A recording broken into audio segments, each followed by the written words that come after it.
Hello guys, my name's Current Plays YT and today I'm back with another tutorial.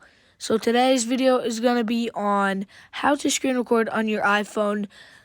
Doesn't matter what kind it is, so yeah, let's get into it. First off, you want to go to settings. Once you're in settings, you want to scroll down to Control Center. Once you're at Control Center, what you're going to want to do is press Customize Controls. And you'll be in here. You'll see a bunch of little green pluses. So you're going to want to hit that. As you can see, I already selected screen recording. It will be down at this selection. And you'll just want to press that and then you'll be good.